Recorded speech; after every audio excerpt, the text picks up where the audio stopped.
நேயர்கள் அனைவருக்கும் செவியின்ப சங்கீதாவின் அன்பான வணக்கம். சிவகாமி சபதத்தின் பாகம் 3 47ஆம் அத்தியாயம் வீதி வலம். அதாவது போன அத்தியாயத்துல என்ன பார்த்தோம்? புலிகேசி கிட்ட தனக்கு ஏதோ ஒரு வகையில ஆதிக்கம் இருக்கு, தான் கெஞ்சி கேட்டு சில விஷயங்களை சாதிச்சிட முடியும் அப்படின்னு சிவகாமி நம்பினா. கடைசியில புலிகேசி வந்ததுக்கு அப்புறம் பார்த்தா அவருடைய நடை உடை பாவடை எல்லாம் வேற மாதிரி இருந்ததை பார்த்து இந்த பொண்ணு கொஞ்சம் பயந்து போயிடுச்சு. கடைசியில புலிகேசி உனக்கு நிறைய சுதந்திரம் இருக்குமா, நீ பல்லக்க வர சொல்லி வெளியில கூட போய் பார்க்கலாம்னு சொல்லிட்டு போயிட்டாரு இல்லையா. உடனே பல்லக்க வர சொல்லிட்டா. இப்போ என்ன நடக்குதுன்னு பார்ப்போமா. 1300 வருஷங்களுக்கு முன்னாடி பரதகண்டத்துல பிரசித்தி பெற்றிருந்த 3 சாம்ராஜ்யம் தலைநகரங்கள்ல வாதாபி ஒண்ணு. கன்னியாகுப்ஜத்தையும் காஞ்சியையும் போலவே வாதாபி நகரத்தோட புகழும் அந்த நாட்கள்ல கடல் கடந்து ரொம்ப தூரம் பரவி இருந்தது. ஒவ்வொரு தடவை திக்விஜயம் செஞ்சு திரும்பும் போதும் புலிகேசியோட படை வீரர்கள் வெற்றி கொண்டாட்ட தேசங்கள்ல இருந்து ஏராளமான செல்வங்களை கொண்டு வந்து வாதாபியில சேர்த்திருந்தாங்க. இதனால வாதாபி நகரம் வளம் கொழிக்கும் நகரமா அந்த காலத்துல விளங்குச்சு. அந்த நகர்ல வர்த்தகம் சிறந்தோங்கி இருந்துச்சு. தூர தூர தேசங்கள்ல இருந்தெல்லாம் அந்த நகருக்கு ரத்ன வியாபாரிகள் வந்து போயிட்டு இருந்தாங்க. பிரசித்தி பெற்ற ஜைன ஆலயங்களும் பௌத்த மடங்களும் வாதாபியில இருந்ததுனால பற்பல நாடுகள்ல இருந்து யாத்திரிகர்கள் அந்த நகருக்கு வர்றதுண்டு. இதனாலெல்லாம் வாதாபி நகரம் எப்போதும் கலகலப்பாவே இருந்து வந்தது. அதுலயும் சக்கரவர்த்தி தலைநகர்ல இருக்கும்போது கேட்கவே வேண்டியில்லை. சக்கரவர்த்தியை பேட்டி காண்பதற்காகவே சிற்றரசர்கள் காணிக்கைகளோட வருவாங்க. சீனம், பாரசீகம் முதலிய தூர தேசங்கள்ல இருந்தெல்லாம் அரசாங்க தூதர்கள் வருவாங்க. மாட மாளிகைகள் கூட கோபுரங்களுடன் விளங்கின வாதாபியோட வீதிகள்ல எப்பவுமே திருவிழா காலத்தை மாதிரி ஜனம் கூட்டம் நிறைஞ்சிருக்கும். வண்டிகள் வாகனங்கள் சத்தம் ஓயாம கேட்ட வண்ணமே இருக்கும். வாதாபி நகர்ல வீதி காட்சிகளை பார்த்துக்கிட்டே சிவகாமி பல்லக்கில் போயிட்டு இருந்தப்போ அவருடைய உள்ளம் அடிக்கடி காஞ்சியையும் வாதாபியும் ஒப்பிட்டு பார்த்துக்கிட்டே இருந்தது. பழமையான காலத்துல இருந்து செல்வமும் பண்பாடும் சேர்ந்து வளர்ந்து வந்த நகரத்துக்கும் திடீர்னு செல்வம் படைச்சு செழிப்படைஞ்ச புது பட்டணத்துக்கும் உள்ள வித்தியாசங்கள் அவளுக்கு நல்லா புரிஞ்சிச்சு. காஞ்சியில செல்வத்தில் சிறந்த சீமான்களும் சீமாட்டிகளும் ஆடை ஆபரணங்கள் போடுறதுல அடக்கமா இருப்பாங்க. அவங்களுடைய அலங்காரங்கள்ல கலை உணர்ச்சியே பிரதானமா இருக்கும். ஆனா இந்த நகர்ல எங்க பார்த்தாலும் யாரை பார்த்தாலும் ஒரு படோடவும் ஒரு பகட்டு அப்படியே தாண்டவமாடுச்சு. காஞ்சி வீதியில தெரிஞ்சவங்க சந்திச்சா ஒருத்தருக்கு ஒருத்தர் அன்போடையும் மரியாதையோடையும் வாழ்த்து தெரிவிச்சுக்குவாங்க. ஆனா வாதாபி தெருக்கள்ல தெரிஞ்சவங்க சந்திக்கும் போது இடி முழக்க ஒளியில சிரிச்சு ஆர்ப்பாட்டம் பண்றாங்களாம். காஞ்சியில எஜமானர்கள் வேலைக்காரர்களுக்கு கட்டளையிடும் போது கூட அன்போடையும் ஆதரவோடையும் பேசுவாங்க. வாதாபியில எஜமானர்கள் வேலைக்காரர்கள்ட்ட பேசும்போது கடுமையான மொழிகளையும் ஒரு கெட்ட வார்த்தைகளையும் கையாளுறாங்க, துர்வசனங்களையும் கையாளுறாங்க.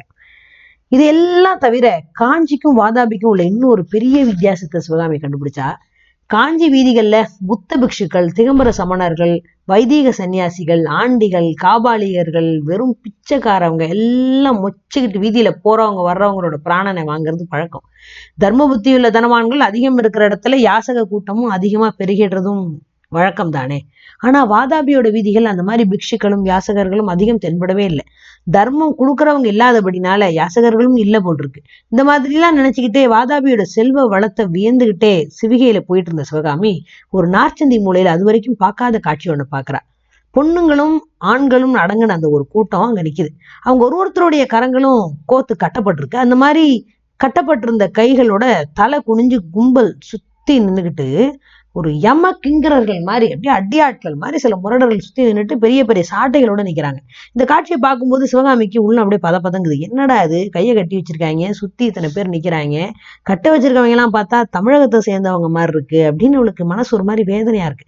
பல்லக்க நிறுத்திட்டு அவங்க பக்கத்துல போய் என்னன்னு விசாரிக்கலாமா அப்படின்னு சிவகாமிக்கு ஒரு நிமிஷம் நினைக்கிறா. ஆனா அதுக்கு வேணுங்கிற மனோதைரியம் அவளுக்கு ஏற்படல.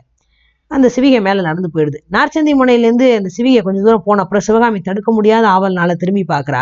அந்த கூட்டத்துல இருந்தவங்க சிலர் கட்டப்பட்ட கைகள்னால தன்னுடைய சிவிகையை சுட்டி காட்டுறது மாதிரியும் கண்ணீர் ததுமன கண்களால தான் போற திசையை உத்து பாக்குறது மாதிரியும் அவளுக்கு தோணுது. உடனே சிவகாமி தன்னுடைய பார்வையை திருப்பிக்கிறா. பல்லக்கு சுமக்கிறவங்கள நேரா வீட்டுக்கு போக சொல்லி கட்டளை இட்டுட்டா. வீடு போய் சேர்ந்தோடனே சிவகாமி தான் கண்ட காட்சியை அந்த பொண்ணுங்கள்ட்ட சொல்லி அதை பத்தி ஏதாவது தெரியுமான்னு கேட்கிறா. தாதி பொண்ணு தனக்கு ஒன்றும் தெரியாதுன்னு சொல்லவே போய் விசாரிச்சுட்டு வான்னு சொல்லி அனுப்புறா. அந்த மாதிரி அந்த தாதி பொண்ணு வெளியே போய் விசாரிச்சுட்டு வரா. அவ சொன்ன விவரம் சிவகாமிக்கு சொல்ல முடியாத ஒரு பயங்கரத்தையும் மனவேதனையும் கொடுத்துருச்சு. அவ என்ன விவரம் சொல்லியிருப்பா? பல்லவ நாட்டிலேருந்து புலிகேசி சக்கரவர்த்தி அநேக பொண்ணுங்களையும் புருஷர்களையும் பிடிச்சிட்டு வந்தாரு. அவங்கள சிலர் சிறையிலேருந்து தப்பிச்சு போக முயற்சி பண்ணாங்க, சிலர் அடிமை தொண்டு செய்ய மறுத்தாங்க, சிலர் உணவு பிடிக்காம பிடிவாதம் பண்ணாங்க. இந்த மாதிரியான குற்றங்களை செஞ்ச அந்த கலகக்காரர்களை வாதாபி நகரோட நார்ச்சந்திகளை நிறுத்தி சாட்டையினால் அடிக்க சொல்லி புலிகேசி சக்கரவர்த்தி கட்டளையிட்டு இருக்கிறாரு. இந்த சாட்டையடி உற்சவம் இன்னைக்குதான் ஆரம்பமாயிருக்கு. இன்னும் 2 மாசம் வரைக்கும் நடக்கும். தினம் சாயங்கால வேலைகள்ல வீதிகள்ல நடக்கும். வாதாபி நகரவாசிகள் அந்த வேடிக்கையை பார்த்து கழிப்பாங்களாம். சிவகாமி அன்னைக்கு ராத்திரி ஒரு கணம் கூட தூங்கல.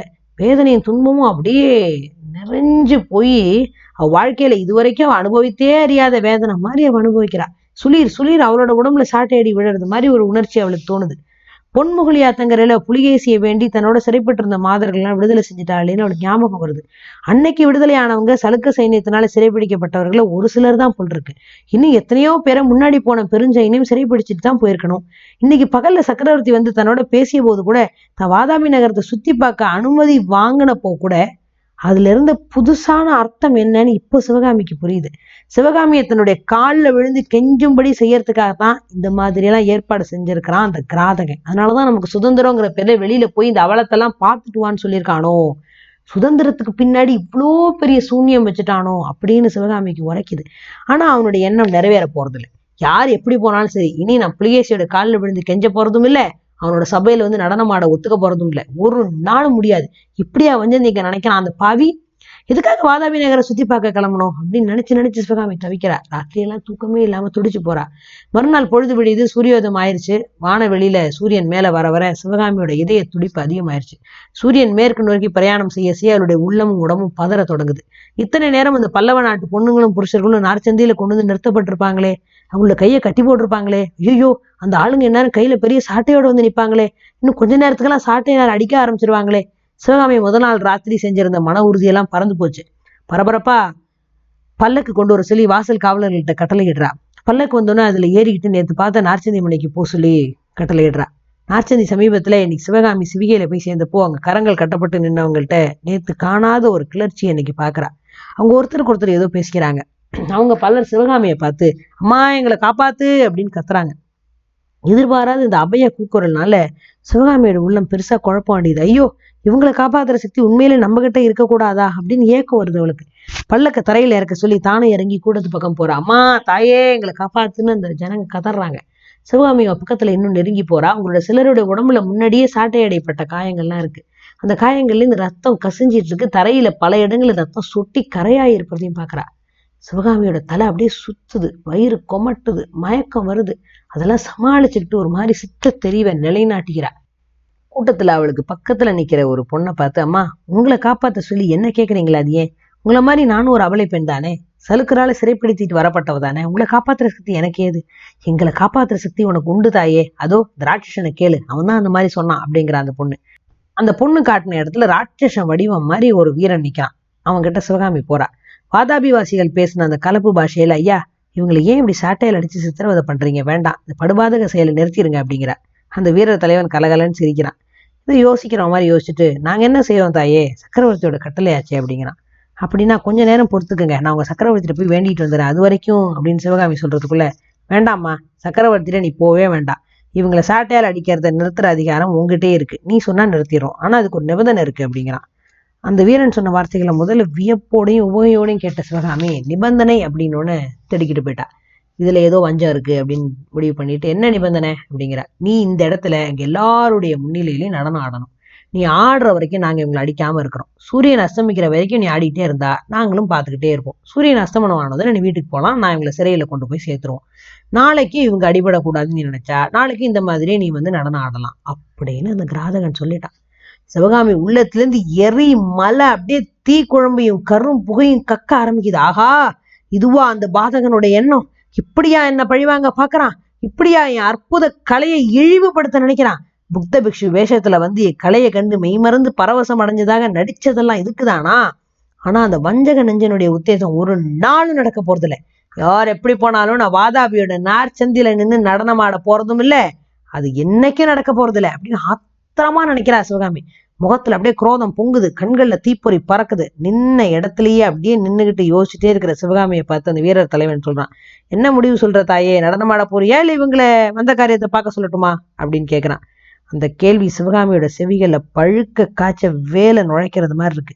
திடீர்னு எப்படி சுயநினைவு வந்தது மாதிரி ஒரு துள்ளி நிமிர்ந்து அந்த வீரனை பார்த்து, ஆஹா, இந்த நார்ச்சந்தியில நின்று நடனம் ஆடவா சொல்ற? மாட்டேன், ஒரு நாளும் மாட்டேன். சரி, நீங்க உங்க வேலையை பாருங்க அப்படின்னு கையில சாட்டையோடு நிக்கிற வீரர்களுக்கு இந்த வீரர் தலைவன் கட்டளை இட்டுட்டான்.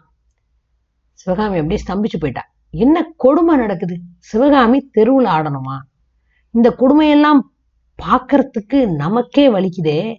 மாறுவேஷத்துல வரப்போற மாமல்லர் இதெல்லாம் பார்க்க போறாரா? அவர் கண்ணில் இந்த காட்சி பட்டுட்டா சிவகாமி ஆட போறாளா? ஆட போறது இல்லையா? அந்த பொம்பளைங்களை காப்பாத்த போறாளா? காப்பாத்த போறது இல்லையா? சிவகாமி ஆடுறது சரிதானா? வாசகர்கள் நீங்க என்ன நினைக்கிறீங்க? கமெண்ட்ல போடலாமே. காப்பாத்தணுமா பொண்ணுங்களை? காப்பாத்த வேண்டாமா? அவ ஆடுறது முறையா முறை இல்லையா? புலிகேசி செய்யறது முறையா முறை இல்லையா? யூடியூப்ல பாட்பீன்ல எதுல வேணாலும் உங்களோட கமெண்ட்களை நீங்க போடலாமே. அடுத்து என்ன நடக்க போகுதுன்னு ஆவலா தெரிஞ்சுக்க காத்துக்கிட்டு இருக்கீங்கல்ல? அவசியம் சொல்றேன் அடுத்தடுத்த அத்தியாயங்களில். அது வரைக்கும் கொஞ்சம் காத்துருங்க. யூடியூப்ல சப்ஸ்கிரைப் பண்ணிக்கோங்க. நன்றி. கிட்டத்தட்ட இதுல ஒரு 114 சப்ஸ்கிரைபர்ஸ் இருக்கீங்க பாட்பீன்ல. எல்லாருமே தயவு செஞ்சு ப்ளீஸ் யூடியூப்ல சப்ஸ்கிரைப் பண்ணிக்கோங்க. நன்றி.